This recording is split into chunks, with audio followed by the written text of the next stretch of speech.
All right. Once again, back at you. It's the crew you know and love. Sports Unplugged.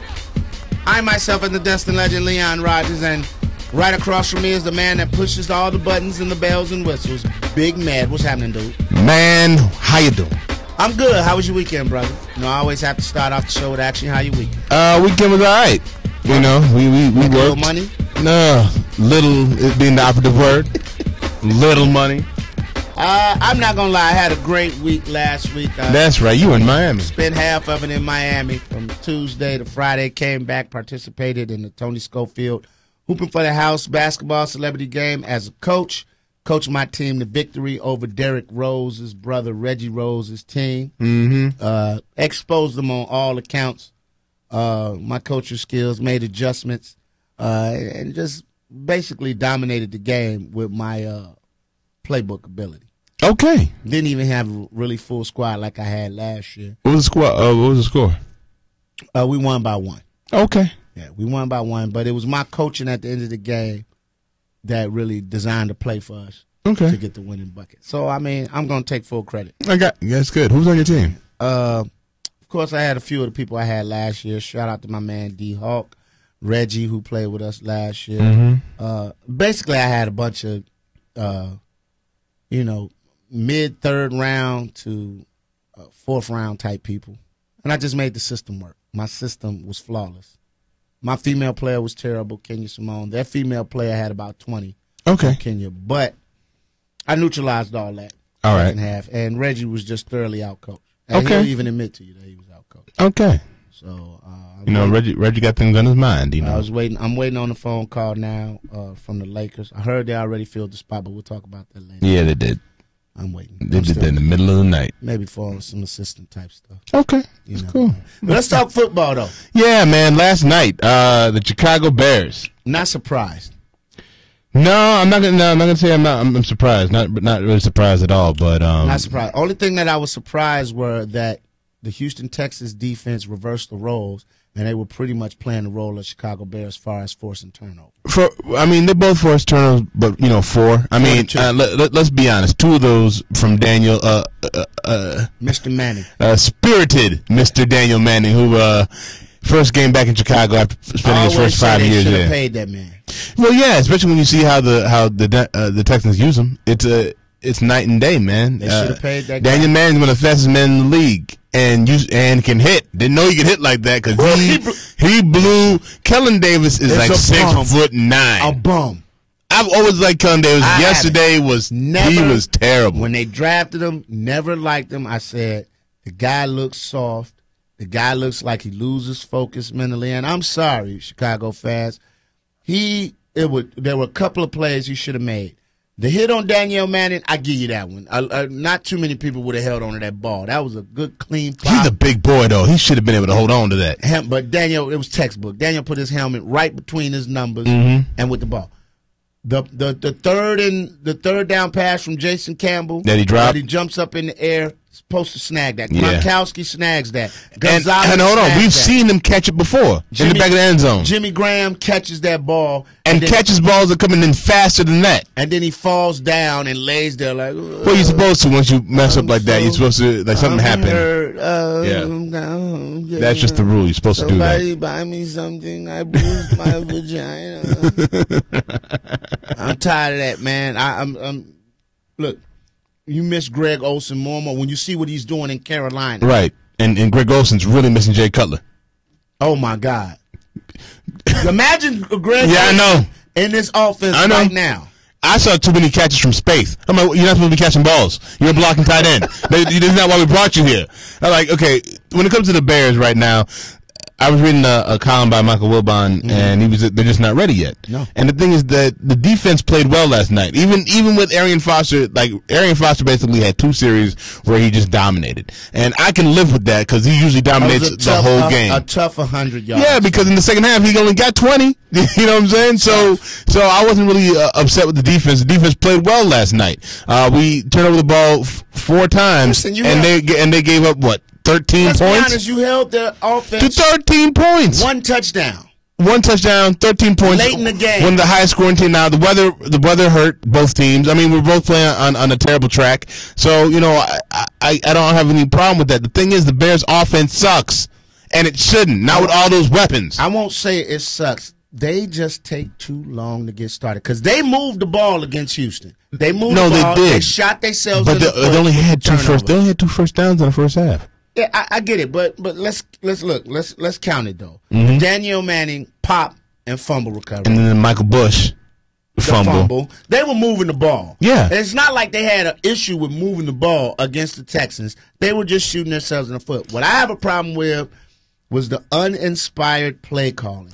These plays are so basic. It's getting to the point. So garbage. It's getting to the point now where Mike Tice, you're seeing because I didn't know he was calling the. I thought he was calling maybe the running plays, but not the passing plays. Everything. He's calling everything, and it shows because Mike Tice is not an offensive coordinator. He really isn't. This is like his first time ever doing it, and he's a novice at it. And when you have him going up against Wade Phillips, it ain't going to be close. It's not going to happen.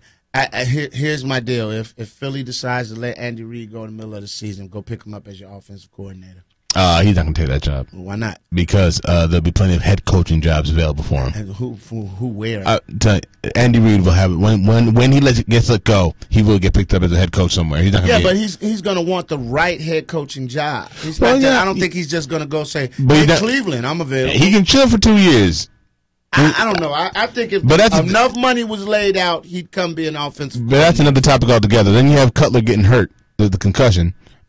Jason Campbell, he got rocked. And that play was BS too because that should have been a completed pass, and the Bears drive. The ref couldn't see the red line. Yeah, I mean he got racked. It was rough. But the thing is, Jason Campbell, watching him play pissed me off because Jason Campbell has a really good arm. He really does. He never uses it, though. But you can't get mad at a guy who sits on the bench and now you bring him in and want him to play hero when your offense is stagnant as it is. The play calling already set. No, I understand that, but here's the thing. When you are in a situation where it's a 2-minute drill and, you have to go tie the game, all three of his passes were less than 5 yards. But that's the coach. That's coaching. You got, and then his last throw, I was just like, you saw him covered. What were you trying to do there? You know what I'm saying? And let's give a testament to the Texans defense. The Texans defense. I mean, look, I understand you don't want to force ball, you don't want to throw turnovers, but guess what? You have Brandon Marshall. Sometimes you just got to chuck it up there and see what happens. Like he did that one time and then we went to vanilla again. Offense. It's just the Bears' offense. First of all, we need to pretend that there is other wide receivers on the team. Mm-hmm.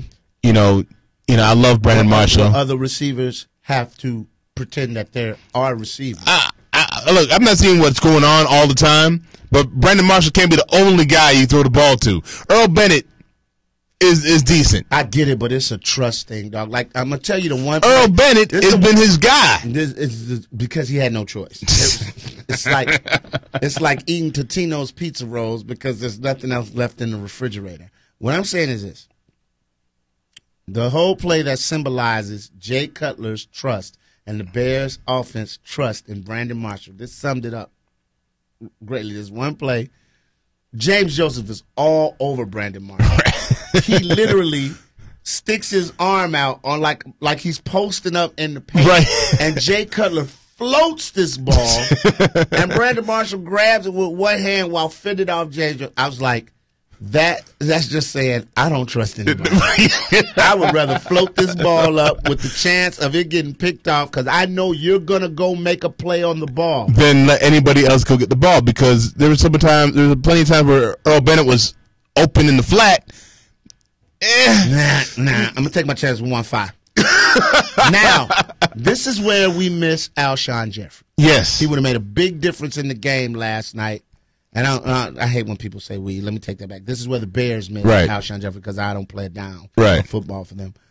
But this is where you miss Alshon Jeffrey, another big receiver to eat up space and just catch balls that Devin Hester and them. Let's face it, they're not going to catch these balls over the middle. They're not going to reach up and go snatch one out the air. No, that's true. And the thing is that basically Jay Cutler only likes big receivers. That's it. He's like, hey man, look, if I can't throw it up, if I can't go vertical with you, and look, it wasn't a fast track last night, so Devin Hester was severely limited. Look, there were a couple of returns. I was like, There's a lane, but because of the no traction on the ground, he wasn't going to. That was terrible. Now I've seen other stadiums where it's been raining before. That was god awful. I mean, they said the worst field. Well, yeah, I know that, but when they said they only reside the middle of the field, and I was like, every time they hit the number, you just saw. I was like, what is this? And I had one gentleman tell me on Twitter where he was like, "Well, the field's sloppy, so you expect that to happen." I said, "Good offenses